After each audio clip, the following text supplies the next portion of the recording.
In this video, we are going to learn how to generate cargo summary report. For this, first we have to log into our Fresa software. Here, we want to select operations. In this, we want to choose outstanding cargo summary report. Select the date range and click submit.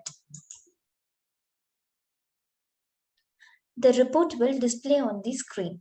You can download the report by selecting download option. I hope you got an idea about how to generate cargo summary report. Thank you for watching.